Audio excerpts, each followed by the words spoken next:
Good afternoon, ladies and gentlemen. We'll be opening the meeting now. It is 3:01, and everyone present, please be aware that this is being televised, and everybody has to use a speaker, and we will make sure that everybody does that this time because people were unhappy last time. We'll have the Pledge of Allegiance right now.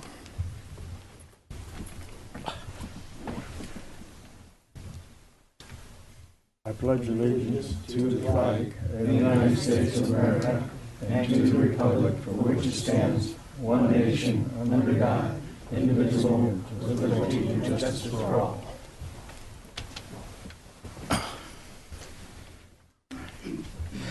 Okay, we'll have a roll call. Item 3.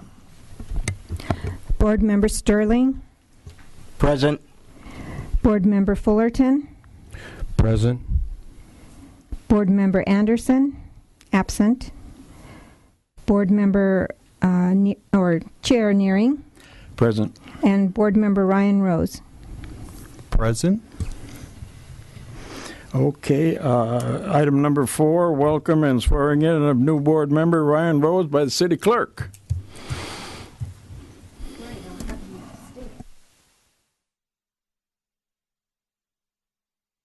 We'll just turn it this way. Okay. So Ryan, I'm going to issue an oath of office. So I'm going to have you raise your right hand. I'm going to say I, you're going to say your name, I'm going to say the oath, and then you're going to say I will or I do at the end. Okay. I, Ryan Stephen Rose, do solemnly swear or affirm that I will support and defend the Constitution of the United States and the Constitution of the State of California against all enemies, foreign and domestic, that I bear true faith and allegiance to the Constitution of the United States and the Constitution of the State of California, that I take this obligation freely, without any mental reservation or purpose of evasion, and that I will well and faithfully discharge the duties upon which I'm about to enter. I do. Okay. May I have your signature here? Right here. Yes. Thank you. You're welcome. You are officially sworn in, and here's a nice little portion. Thank you very much. Thank you. Thank you. Thank you. Well, welcome aboard, Ryan, and don't be afraid to say something. Thank you, Mr. Chairman. Okay, we'll go to item number 5. Any public comments of any kind? No public comments. We'll proceed to item number 6, reports and referral. And the first one is proposed Dick's Sporting Goods building. And we have the speaker card. Oh. David Piper. David Piper. Oh, you were over there. All right. Have at it.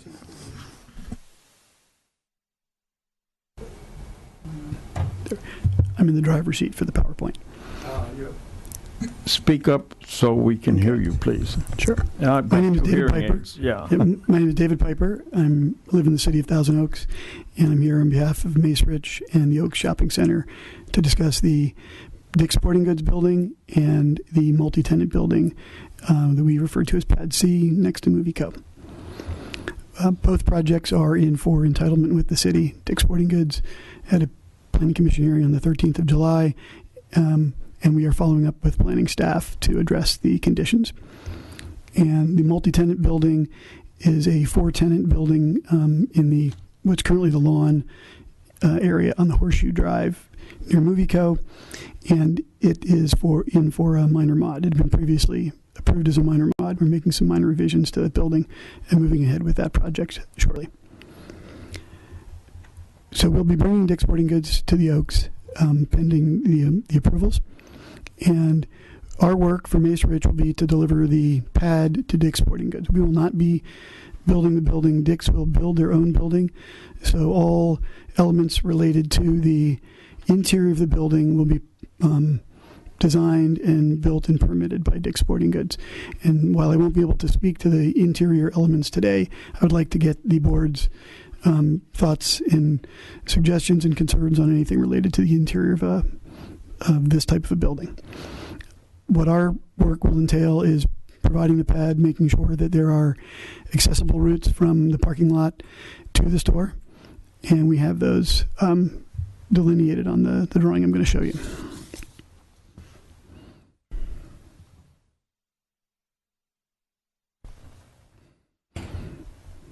So this is the area where the Dick's Sporting Goods building is going. We have accessible parking created new in this area. It was previously located here in the site that is the parking lot today. 4 spaces, 1 van accessible, 3 standard, with a crosswalk coming across the road.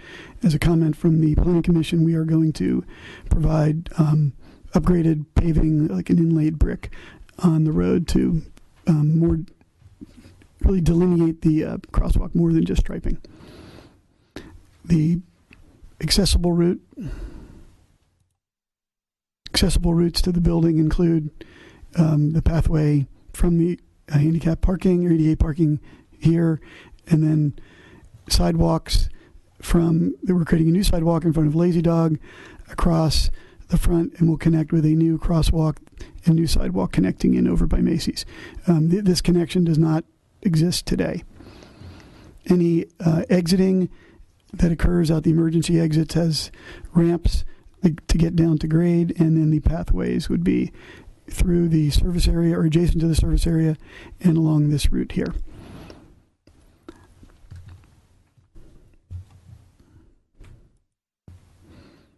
This is an area of parking that we've striped within the last year across from Lazy Dog, providing better accessible parking in the area adjacent to that, and I'll show you that when I get to the multi-tenant building. And this is an image of more or less what the Dick's Sporting Goods building will look like. Again, we're still working through final comments with planning based on the Planning Commission conditions. Any questions so far on Dick's? Yes, I have one on your handicap parking. I'm utterly amazed that there's 3 of them showing, and I think that's fantastic. Are there curbs in the area which would be difficult for people with wheelchairs to be getting in and out of? So in this area right here, you're referring to the... Yes. So yeah, we have 3 standard, 1 van accessible, and we do have a very wide ADA compliant curb cut at the front of the building. And each corner, the new corner here at Lazy Dog, and each corner at the Dick's Sporting Goods will have accessible curb cuts with tactile warning. And then this new sidewalk connection to Macy's will also have accessible curb cut. Any board comments on this?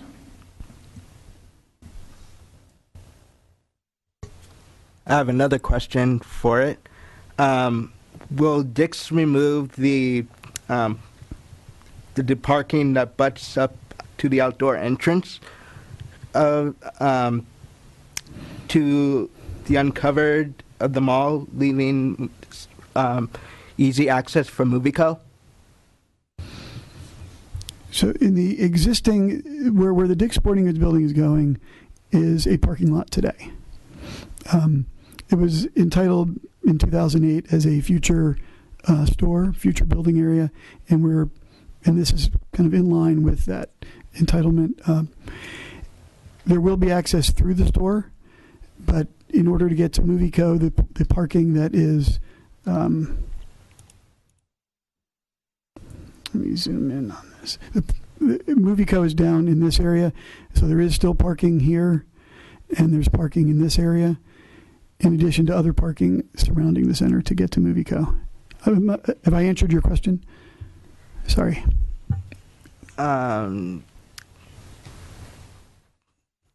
Yeah, that answered it. Thanks. Okay. Any more board comments? Oh, please continue. Thank you. Thank you. This is an interior photo of Dick's Sporting Goods. If anyone's never seen it, they have fairly wide central aisles. I would say it's a fairly easy store to navigate for someone who is in a wheelchair. Some stores can be very tight, but their stores tend to be more of an open layout on the inside. This is our new store in Scottsdale, Arizona, that they just opened in one of our shopping centers. Okay, so the multi-tenant building is, again, in the lawn area that exists today. Lazy Dog is here, Red Robin, and MovieCo. And this is always planned to be restaurant buildings. It was going to be 2 initially. Now we're going to do it as a single building with 4 restaurant uses in it. For this, we will build the shell building and deliver it to the tenants. The tenants will do their own individual interior fit out. Each of the 4 tenant spaces will have a patio area in front. There will be a route through, direct route to the entrance from the sidewalk here to the restaurant, regardless of what the patio layout is. So there'll always be clear access there. Handicap, the nearest accessible parking is right here in the Movie Co lot with a raised crossing that comes across this way.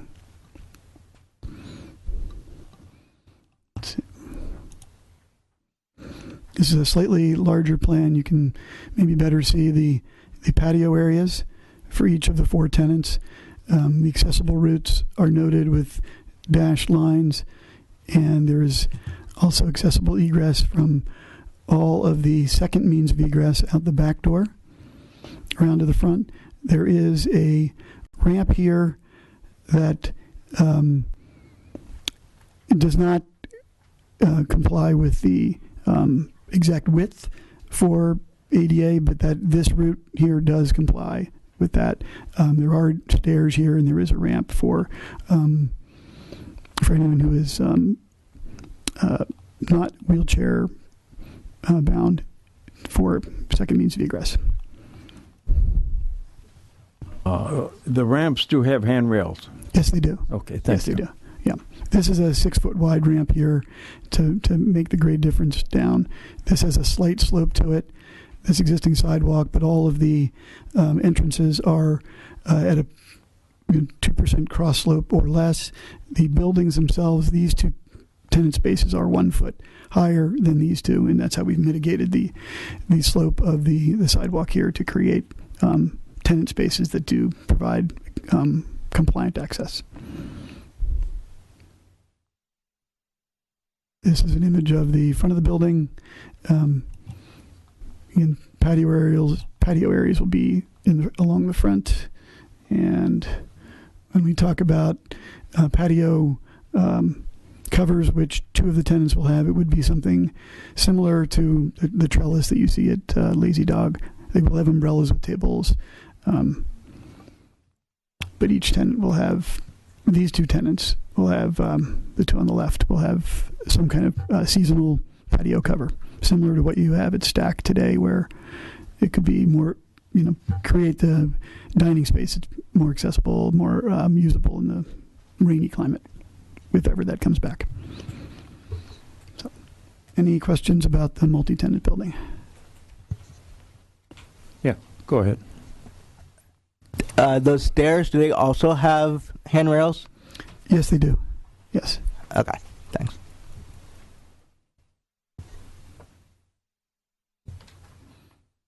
Any further comments on the board?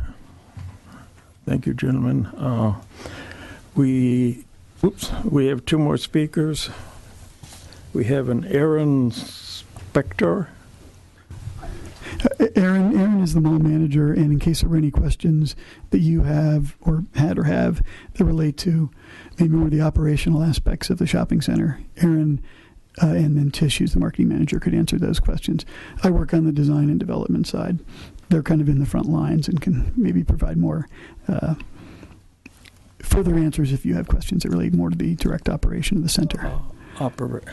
Would you consider a toilet to be an operational problem? No, I'm when serious. it breaks, I would say I could answer some of the toilet questions. Okay. Are they going to be generic toilets? Trader Joe's are generic right now. There's no men's and women's. It's generic. Oh, I see what you unisex. And you're going to have a unisex store. So I've seen women lined up, and I've seen men lined up, and the other one not being used at all. I would highly recommend generic toilets. We would typically require the individual men's and women's toilets in restaurants that are required to have public restrooms, not unisex. Okay. And the mall has men's, women's, and family restrooms. I also have a recommendation on anybody who's going to be building toilets. The toilet paper dispenser specification is right here, and I would invite you to come and pick it up. Most handicapped toilets, they mount the toilet paper dispenser on the floor where nobody can reach it. The entire University Village is that way, and they have had to retrofit the whole thing. So you can see the toilet paper dispensers can go above the handrail. If you are compelled to put one under the handrail, put one under the handrail, and then put one that anybody can use over the handrail. And you can hand that out to whoever's. That's me. That's okay. You've got it. Yeah, this is in our criteria. It took me 4 hours to find that, incidentally. I read through all the pages. I know exactly what you mean. Thank you. Next man. I had a quick question I just wanted to ask you. I noticed on the stairs, a couple of the stairs that you have on this drawing on here, I noticed that a couple of doctors' offices in Thousand Oaks have, and again, I don't know too much about how tall these stairs are going to be or whatnot, but some of these offices have like these automatic chairs where somebody that may be in a walker, instead of going up, the ramp, they have those chairs that are powered by electricity, and they are it's like a sitting chair that you go up the stairs to kind of cut out a little bit of time or whatnot. Is that something that you guys might be able to fit in on these plans? I don't know. I mean, I'm just kind of wondering. I just noticed that. So if it's the stairs we're looking at right here. Yes, and the other one too. Yeah, and that one. There's two here. Yeah. These are for really access to the service area for trash and deliveries. Oh, okay. And the ramp. Okay. The ramp was really designed for the same purpose, so that if they've got to wheel garbage up or produce down, so these are really. This is primarily back of house. In an emergency situation, they could be used by anyone who chose to use them. Okay, thank you for clarifying. Sure. That. I didn't know. Thank you. Any more board comments? We have another speaker. Peggy. Hi. Hi. Do you have any comments for us? Yes, I do. Can I just... No, you cannot. That's absolutely, totally forbidden nowadays. They can't even hear you as you're talking. Oh, nobody can hear me, I'm sure.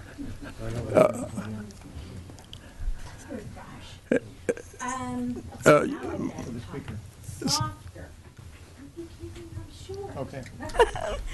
This one's not on? Oh, okay. The question I have is, how many parking spots will Dick's be taking away? You said it's going to be taking over some parking spots that are there now, correct? Correct. All right. How many? 109.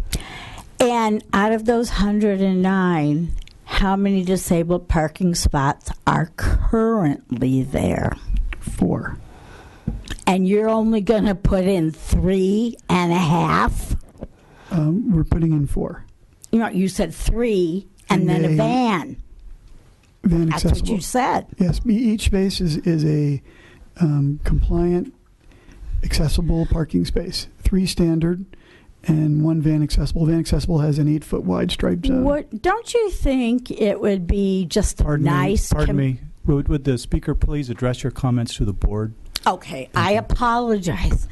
I don't know the routine. But my concern is that there are not enough parking spaces for those of us that are disabled. There's not enough now at the mall. And to replace 3 with 3.5 or 4 with 3 and a van is not enough. And I think it would be in the best interest of this community, especially since it's an aging community, and as one who's had 9 back surgeries and has a hard time walking from the back end of the mall to the front or having to be dropped off. It would be a nice community service thing for them to just give a few more, even if they don't have to. Thank you for your comment. May I just, one more thing? If possible, can we start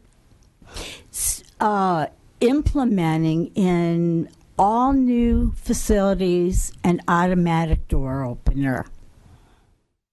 The one that you can push to open the doors. It's very difficult to open some of these doors. Those of us with canes can't do that and hold purses and do this and that and have to worry about a door too. And I'm not that old, but I'm getting there and fast. Okay. Yes, thank you. That's a good point. Do we have the automatic door? There's always I push them all the time with my cane. Do we have those pushers? When we did the 2008 project, all mall entries now have automatic biparting doors. Every entry has automatic biparting doors, so you don't have to, basically hands-free entry. Thank you. Yes. If I could follow up with numbers on our Go ahead. Accessible parking on site. Based on the 2008 entitlement, based on the parking we have, actually, accessible parking is a percentage of parking provided. And we're required to have 68 spaces total. We have 100 today.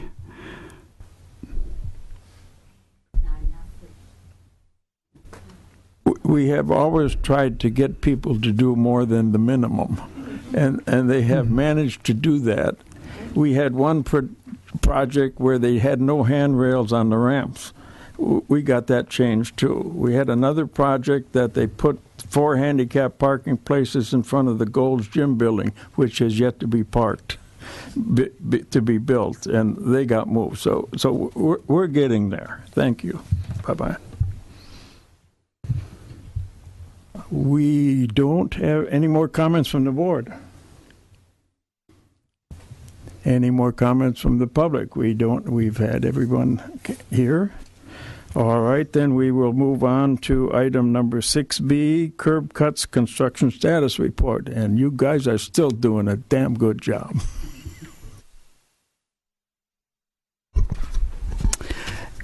Good afternoon. My name is Mike Tuidian, Senior Engineer in Public Works Department. Our current practice for installing curb ramps is really made of 2 types of installation. One is as part of our curb ramp program, which is biannual. So we do expect the next curb ramp program to be in construction in summer of 2016. And based on the budget, we could be installing as many as 100 curb ramps. And that program has been integrated with our pavement rehab program. So wherever we're going, placing overlay or micro surfacing, it's part of the new requirement. We have to bring all the curb ramps into compliance. So that's one track of program. So in addition to our regular curb ramp program, we also install and improve curb ramp where we install sidewalks or provide pedestrian improvements. And we have a number of those type of projects are coming up either in planning or design or construction.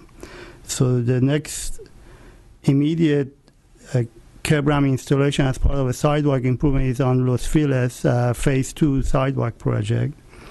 And that should start in fall of this year, 2015.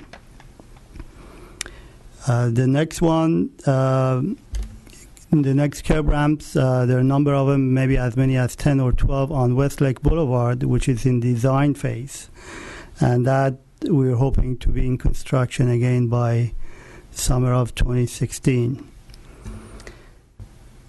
We also recently received a grant to install a sidewalk on Moore Park North between Olson and YMCA. We should be starting processing the grant and the design of that this fall. So again, there are a number of curb ramps as part of that project. And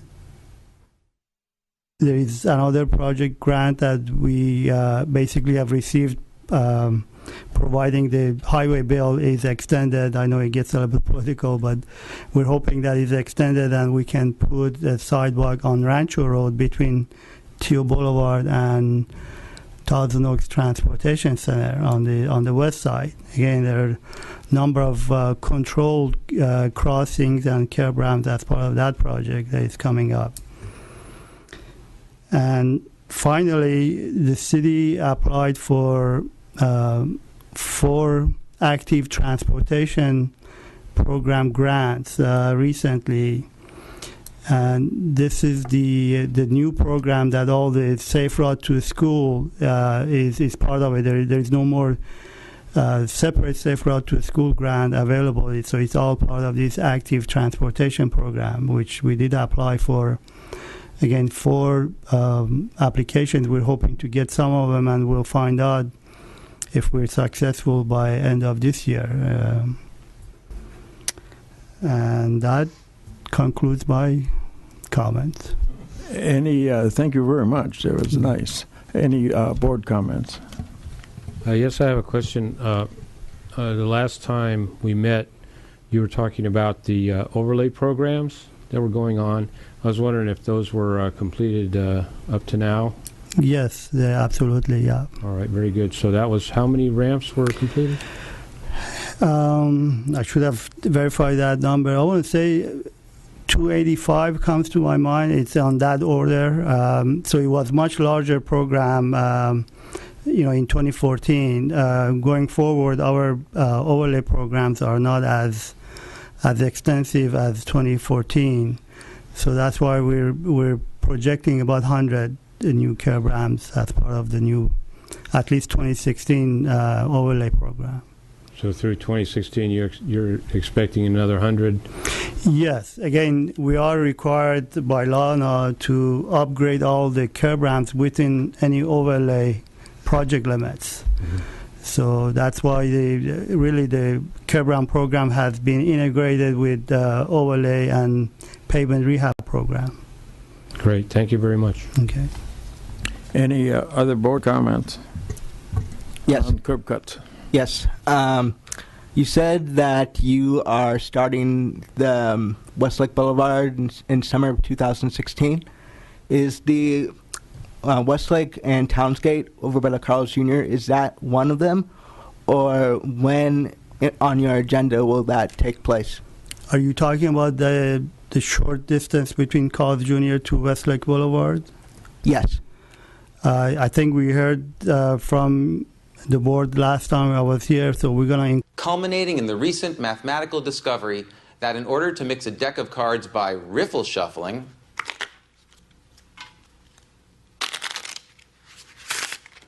that is, it takes 7 riffle shuffles to randomize an ordered deck of cards. This was proved in 1992 by Percy Diaconis and David Beyer. Diaconis and Beyer identified a key signature of a shuffled deck of cards, the number of rising sequences. Let's look at an example. I start here with an ordered deck of 10 cards. Riffle shuffle them once and take a look. See how it's now composed of 2 rising sequences, 2 subsequences of increasing cards. And as I continue to shuffle, the order dissolves. After I do another shuffle, I expect 4 rising sequences. And then after that, 8, and so on and so forth. The way in which permutations of a given number of rising sequences compose their algebra provides the key to understanding how the mathematical model of riffle shuffling works. This is just one example of what is in fact a very intriguing intersection of the world of cards and even card tricks with mathematics. But here's another trick. Did you know that we can use symmetry to uncover the virtually invisible world of the atoms in a crystal? Well, we can. Let's take a look. So crystallography is the study of how atoms or molecules are arranged in the solid form. My name is Mary McGrath. I'm the Senior Director of Structural Chemistry here at Gilead Sciences. Our goal at Gilead is to get safe and effective drugs to patients sooner.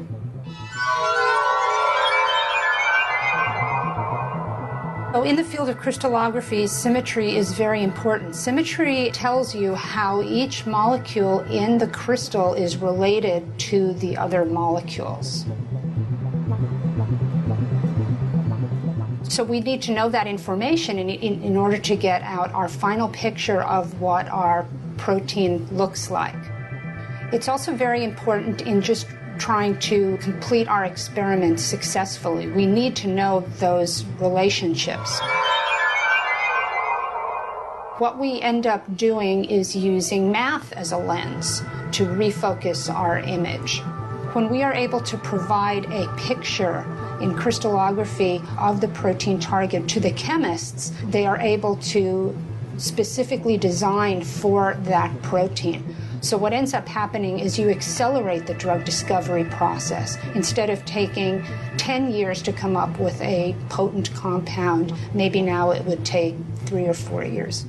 Our process has many parts to it, and one of the things I really love about being a protein crystallographer and doing structure-guided drug design is that we use techniques that have really not changed all that much for, close to 100 years, and we use other technology that's just changing all the time. So it's a really fun blend of the traditional and the cutting edge. The uncovering of symmetries in a crystal are just one example of the use of symmetry in physics. A much more mysterious fact is that laws of nature generally exhibit some sort of invariance. A fact proved by Emmy Noether, perhaps the greatest woman mathematician of the 20th century. A prime example is the law of conservation of momentum that comes